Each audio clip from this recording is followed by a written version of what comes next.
গ্রামে একটি চোর ধরা পড়েছে। আজকাল বিদেশি কোনো লোককে গ্রামে ঘোরাঘুরি করতে দেখলেই সন্দেহ হয়। অনেক গুপ্তচরে দেশ ছেয়ে গেছে। রাজা প্রতাপাদিত্য আদেশ দিয়েছেন যে কোনো গুপ্তচর দেখলেই তাকে ধরে রাজদরবারে পাঠিয়ে দিতে হবে। এই লোকটি গুপ্তচর না শুধুই চোর তা বোঝা যাচ্ছে না। একটা মস্ত বড় বটগাছের তলায় চণ্ডী মণ্ডপ। বিকেলবেলা অন্য সব কাজ সেরে গ্রামের বয়স্ক লোকেরা এখানে এসে নানা রকম গল্প করে, গ্রামের সমস্যা নিয়ে আলোচনা করে। সকালের দিকে সাধারণত কেউ আসে না। আজ ভোরবেলা বিন্তি ঠাকুমা চণ্ডী মণ্ডপের পাশের শিউলি গাছ থেকে ফুল তুলতে এসেছিলেন। শরৎকাল এসে গেছে, এই সময় খুব শিউলি ফোটে, গাছ থেকে ঝরে ঝরে মাটি একেবারে সাদা হয়ে যায়। আকাশেও এখন মেঘের রং সাদা হয়ে এসেছে। মাঠে ঘাটে ফুটেছে প্রচুর কাশফুল। এই শুভ্রতার মধ্যেই বেজে ওঠে দুর্গাপুজোর বাজনা। বিন্তি ঠাকুমা খুব ভোরে ওঠেন। ঠাকুর পুজোর জন্য তিনি শিউলি ফুলের মালা গাঁথেন। কি চমৎকার মালা, তাতে সুতো লাগে না, একে বলে বিনি সুতোর মালা। ফুল তুলতে তুলতে বিন্তি ঠাকুমা হঠাৎ কোনো মানুষের জোরে জোরে নিঃশ্বাসের শব্দ শুনতে পেলেন। কাছাকাছি কোনো মানুষ নেই, তবে কে নিঃশ্বাস ফেলছে? ভালো করে শুনে তার মনে হলো শব্দটা আসছে চণ্ডীমণ্ডপের ভেতর থেকে। একবার তিনি ভাবলেন, সাপ নাকি? ঘুমন্ত মানুষের নিঃশ্বাসের শব্দ আর সাপের ফোঁস অনেকটা একরকম। বিন্তি ঠাকুমা সাপের ভয় পান না, কত সাপ তিনি দেখেছেন। একবার তিনি একটা সাপের ফণা চেপে ধরেছিলেন, সেটা আর কামড়াতেই পারেনি। বিন্তি ঠাকুমা চণ্ডীমণ্ডপের সামনে এসে উঁকি দিলেন। চণ্ডীমণ্ডপের মধ্যে গত বছরের দুর্গা প্রতিমার কাঠামো রাখা থাকে, ওখানেই নতুন প্রতিমা গড়া হয়। এখন সবে কাঠামোর গায়ে মাটি লেগেছে, রং হয়নি। বিন্তি ঠাকুমা দেখলেন প্রতিমার কাঠামোর পেছন দিক থেকে একজোড়া মানুষের পা বেরিয়ে আছে। তিনি প্রথমে মনে করলেন প্রতিমা যে বানায় সেই জলধর নাকি, হয়তো রাত জেগে কাজ করতে করতে ঘুমিয়ে পড়েছে, পুজোর তো আর বেশি দিন দেরি নেই। তারপর দেখলেন সেই পায়ে নাগরা জুতো পরা। জলধর আবার কবে থেকে এরকম বাহারি জুতো পরে? সে তো খালি পায়েই থাকে। বিন্তি ঠাকুমা জিজ্ঞেস করলেন, ওখানে কে রে? কে শুয়ে আছে? অমনি একটা লোক তড়াক করে লাফিয়ে উঠল। তার মুখে মস্ত পাকানো গোঁফ আর মাথায় বাবরি চুল। সে হাতে একটা পুঁটুলি নিয়ে সাঁ করে বেরিয়ে এসে বিন্তি ঠাকুমাকে ঠেলে সরিয়ে এক দৌড় লাগালো। লোকটা পালিয়ে যেতেই পারত, বিন্তি ঠাকুমার তো তাকে আটকাবার সাধ্য নেই। তিনি খোলা গলায় চেঁচিয়ে উঠলেন বটে, চোর চোর, ধর বেটাকে, চোর পালাচ্ছে। লোকটার দুর্ভাগ্য, এই ভোরেই সুবল আর যুগল দুই ভাই মিলে মাছ ধরতে বেরিয়েছে। হাতে তাদের জাল। দুই ভাইয়েরই বেশ গাট্টা চেহারা। লোকটাকে পালাতে দেখে তারা অমনি ধাওয়া করল পিছু পিছু। লোকটা পালাতে পারল না, রাস্তা ছেড়ে পাশের পাট খেতে নেমে পড়লেও যুগল তার দিকে মাছ ধরার জাল ছুঁড়ে দিল।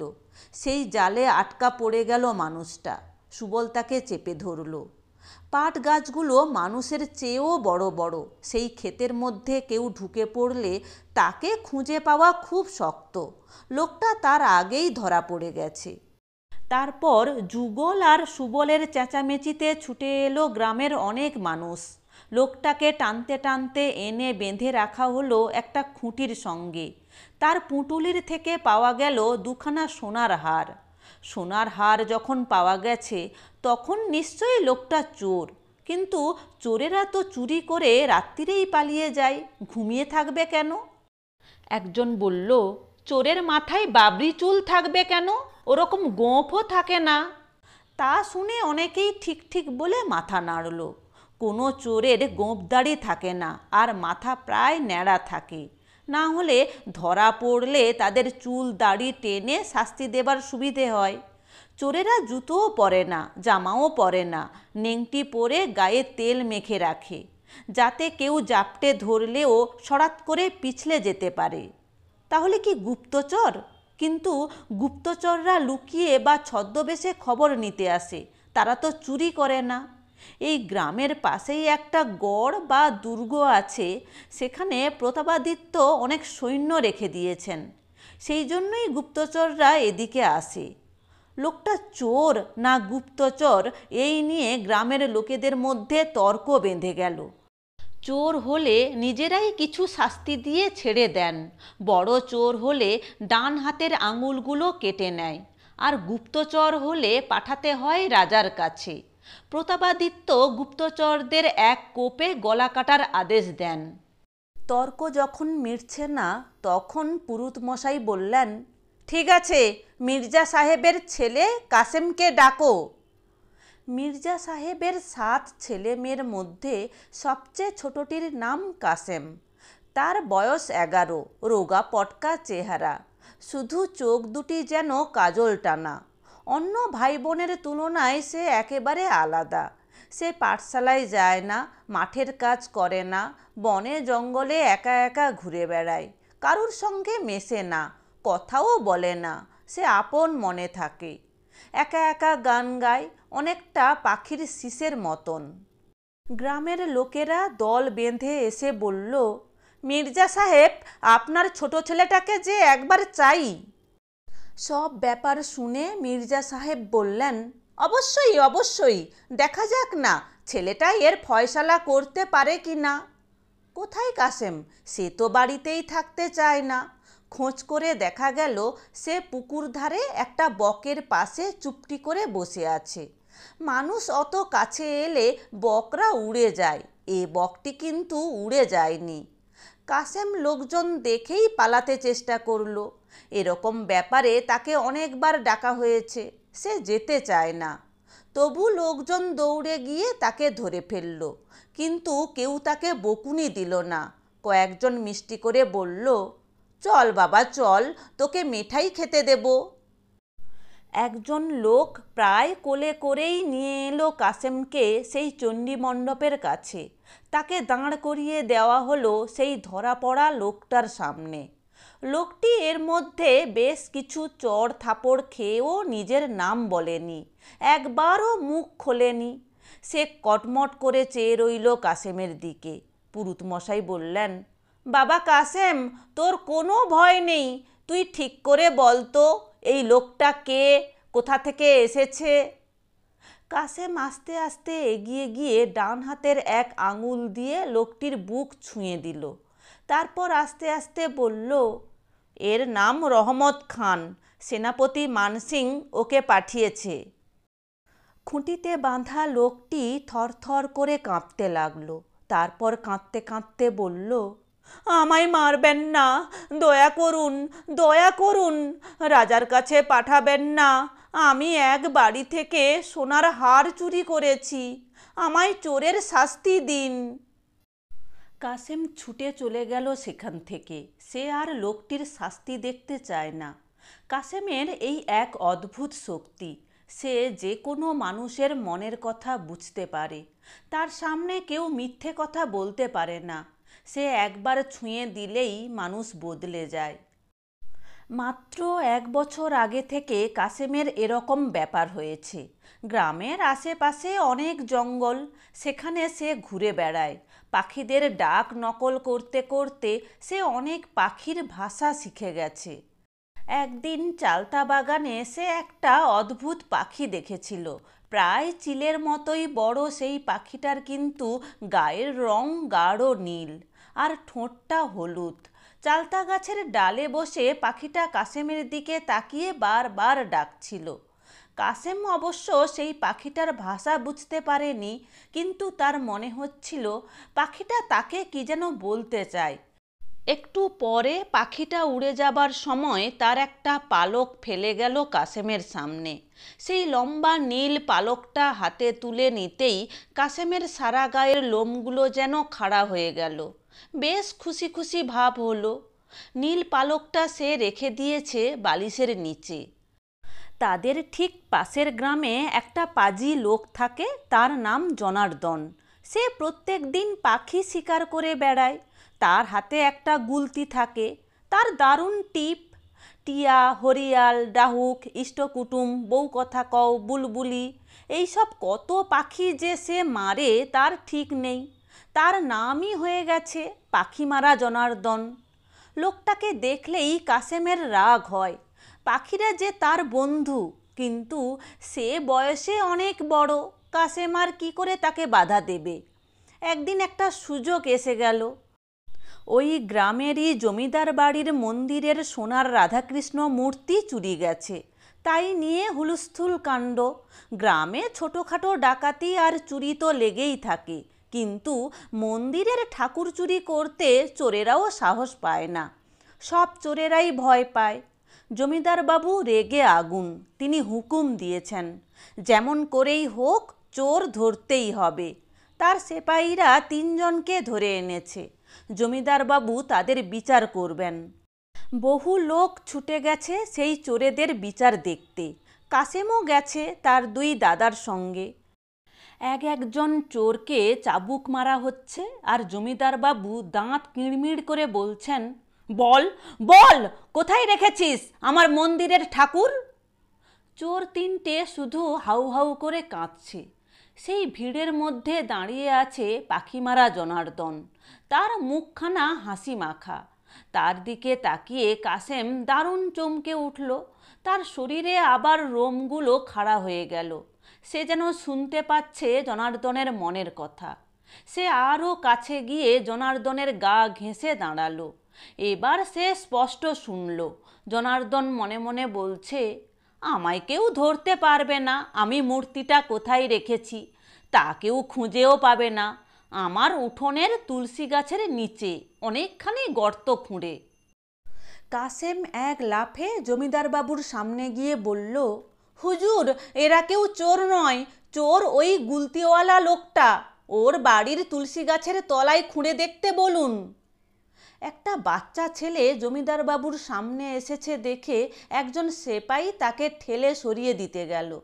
জমিদার বাবু সেপাইকে বাধা দিয়ে কাসেমকে বললেন, দেখ ছোঁড়া, তুই যা বললি তা যদি সত্যি হয় তাহলে তোকে 3খানা মোহর দেব, আর মিথ্যে হলে 30 ঘা চাবুক খাবি। পাখিমারা জনার্দন ততক্ষণে থরথর করে কাঁপতে শুরু করেছে। সেপাইরা ছুটে গিয়ে তার উঠোনের তুলসী গাছের তলা খুঁড়ে পেয়ে গেল রাধাকৃষ্ণ মূর্তি। পরে কাসেমের বাবা দাদারা অনেকবার জিজ্ঞেস করেছে, তুই কি করে এ কথা বলতে পারলি? কাসেম তার উত্তর জানে না। লোকটার দিকে তাকিয়েই যে সে তার মনের কথা জেনে ফেলেছে, এ কথা কেউ বিশ্বাস করতে চায় না। এর পরে আরও কয়েকবার চুরি কিংবা বিষয় সম্পত্তি নিয়ে ঝগড়া কিংবা খুনের ঘটনায় কাসেমকে ডেকে আনা হয়েছে। সে ঠিক ঠিক ধরিয়ে দিয়েছে অপরাধীকে। কি করে সে এরকম পারে তার ব্যাখ্যা মেলে না। এই গুণের জন্য চতুর্দিকে নাম ছড়িয়ে গেছে কাসেমের, কিন্তু কাসেম সেজন্য খুশি নয়। সে পালিয়ে থাকতে চায়। সে অপরাধীকে ধরিয়ে দিলে যে তক্ষুনি তাকে মারধর শুরু হয়ে যায়, সেটা কাসেম সহ্য করতে পারে না। রক্ত দেখলে তার মাথা ঘোরে। কাসেমের এই গুণের কথা স্বয়ং রাজা প্রতাপাদিত্যের কানে গিয়েও পৌঁছল। একদিন তিনি দুর্গ পরিদর্শনে এসে সহচরদের বললেন, চলো তো ওই কাসেম ছেলেটাকে একবার দেখে আসি। ঘোড়া ছুটিয়ে প্রতাপাদিত্য সহচরদের নিয়ে এলেন মির্জা সাহেবের বাড়িতে। তারপর তিনি বালক কাসেমের মাথায় হাত বুলিয়ে আদর করলেন, অনেক রকম উপহার দিলেন। কাসেম কিন্তু প্রতাপাদিত্যকে দেখা মাত্র চমকে উঠে কাঁদতে শুরু করেছে। স্বয়ং রাজামশাই এসেছেন তাদের বাড়িতে, এ তো কত বড় সৌভাগ্যের কথা। তবু সে কাঁদছে কেন, কিছুতেই বোঝা গেল না। প্রতাপাদিত্য মির্জা সাহেবকে বললেন, আপনার ছেলে এমন গুণী, ও আরেকটু বড় হলে, এই ধরুন বছরখানেক বাদে ওকে যশোরে আমার রাজসভায় পাঠিয়ে দেবেন, মনে থাকে যেন। তাতে আমার ওখানে বিচার করারও অনেক সুবিধে হবে। কিন্তু বছর কাটবার আগেই যুদ্ধ লেগে গেল। প্রতাপাদিত্যের আসল নাম প্রতাপ রায়। তাঁর বাবা আর কাকা মিলে একটা ছোট জমিদারি স্থাপন করেছিলেন। প্রতাপ রায় নিজের বুদ্ধি আর সাহসে সেই জমিদারি অনেকখানি বাড়িয়ে ফেলেছেন। নিজেকে তিনি এখন বলেন রাজা। বাংলার রাজধানী এখন গৌড়, তার থেকেও প্রতাপের রাজধানী যশোরের এখন নামডাক বেশি। দিল্লির সম্রাট এখন আকবর, প্রতাপ এখন আর তাঁকেও মানেন না, নিজে হয়ে উঠলেন স্বাধীন রাজা। প্রতাপের অনেক গুণ থাকলেও দোষও আছে কিছু কিছু। দারুণ রাগী আর বদমেজাজি, রাগলে তার জ্ঞান থাকে না। অনেককে কটু বাক্য বলেন, কম অপরাধে বেশি শাস্তি দেন। কেউ কেউ বলে তিনি একদিন রেগে গিয়ে ঝোঁকের মাথায় তাঁর কাকা বসন্ত রায়েরও মুন্ডু কেটে ফেলেছেন। প্রতাপের কীর্তি কাহিনী আকবরের কানেও পৌঁছেছে। প্রতাপ দিন দিন গায়ের জোরে নিজের এলাকা বাড়িয়ে নিচ্ছেন। নিজের সৈন্যবাহিনী খুব বড় না হলেও তাদের নিয়ে ঝড়ের বেগে এক একটা মুঘলদের ঘাঁটি আক্রমণ করেন আর জিতেও যান। সুবে বাংলার এই ক্ষুদে জমিদারটি স্বাধীন রাজা হতে চাইছে জেনে সম্রাট আকবর ক্রুদ্ধ হয়ে তাঁর সেনাপতি মানসিংকে আদেশ দিলেন, যত শিগগির পারো ওই বাঙালিটাকে ধরে আনো আমার কাছে। মানসিং আগেই পৌঁছেছিলেন বাংলায়, এবার তাঁর বিশাল বাহিনী নিয়ে এগোলেন যশোরের দিকে। প্রতাপ দারুণ বিক্রমের সঙ্গে লড়াই করলেন বটে, কিন্তু অত বড় মুঘল সৈন্যদলের সঙ্গে তাঁর ক্ষুদ্র সেনাবাহিনী কতদিন আর যুঝতে পারবে? অনেকে প্রাণ দিল, অনেকে ভয়ে পালালো। শেষ পর্যন্ত লড়াই করেও প্রতাপ হেরে গিয়ে বন্দী হলেন। তাঁর হাতে পায়ে শেকল বেঁধে নিয়ে আসা হলো মানসিংয়ের সামনে। ধরা পড়েও প্রতাপের তেজ একটুও কমেনি, শৃঙ্খলিত সিংহের মতন ফুঁসছেন। মানসিংয়ের দিকে ঘৃণার দৃষ্টিতে তাকিয়ে তিনি বললেন, আপনার লজ্জা করে না? আপনি রাজপুত হয়েও আমার মতন একজন স্বাধীন রাজাকে মুঘলের হাতে তুলে দিচ্ছেন। মুঘলরা তো বিদেশি, আপনি আর আমি একই দেশের মানুষ। মানসিং গম্ভীরভাবে বললেন, স্বদেশি বিদেশির প্রশ্ন থাক, দেশে আইন শৃঙ্খলা বজায় রাখার দায়িত্ব আমার। আপনাকে ধরে নিয়ে যাচ্ছি, কারণ আপনি একজন খুনি, আপনার বিচার হবে। প্রতাপ বললেন, রাজত্ব চালাতে হলে তো কিছু লোককে মারতেই হবে, সম্রাট আকবরও তো কতজনকে মেরেছেন। মানসিং বললেন, বিনা দোষে কারুকে খুন রাজা বা সম্রাটের পক্ষেও অপরাধ। আপনি আপনার কাকা বসন্ত রায়কে অকারণে খুন করেছেন। প্রতাপ গর্জন করে উঠলেন, মিথ্যে কথা! কে বলেছে আমি আমার কাকাকে খুন করেছি? তিনি বৃদ্ধ হয়েছিলেন, তাই মারা গেছেন। মানসিং বললেন, আপনি তাকে খুন করেছেন, এটা সবাই জানে। প্রতাপ বললেন, এটা আমার শত্রুদের মিথ্যে রটনা।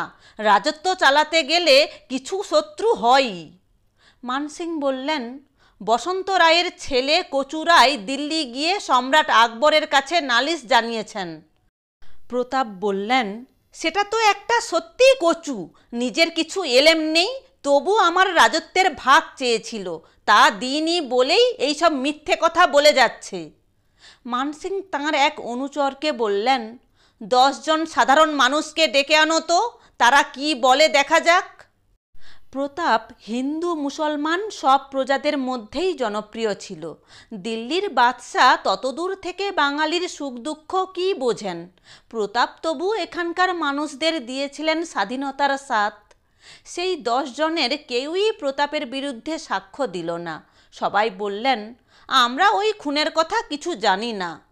প্রতাপ হা হা করে হেসে উঠলেন। তখন এক অনুচর মানসিংকে বলল, এখানে কাসেম নামে একটি বাচ্চা ছেলে আছে, সে এলেই খাঁটি সত্যি মিথ্যে জানা যাবে। তখনই একদল সৈন্য ছুটে গিয়ে ধরে আনলো কাসেমকে। মানসিং আর প্রতাপকে দেখেই কাসেম কাঁদতে শুরু করেছে, দারুণ ফুঁপিয়ে ফুঁপিয়ে কাঁদছে। তার বাপ দাদারা তাকে বলে দিয়েছে সে যেন মহারাজ প্রতাপের বিরুদ্ধে কিছু না বলে। মানসিং কাসেমকে বললেন, বাচ্চা, তোমারা কুছ ডর নেই, যা সত্যি শুধু তাই বলবে। এই লোকটির দিকে তাকিয়ে দেখো, এ কি এর চাচাকে হত্যা করেছে?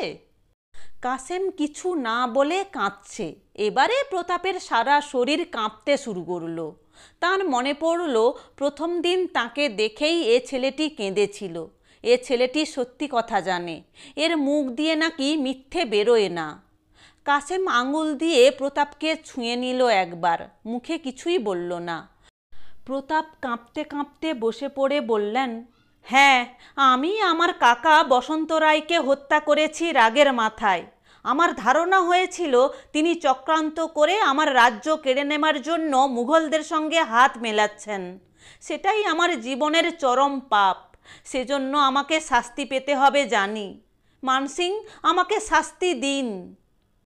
মানসিং প্রতাপকে দিল্লি নিয়ে গেলেন। তারপর মুঘল সৈন্য ধ্বংস করে দিল প্রতাপের রাজধানী যশোর।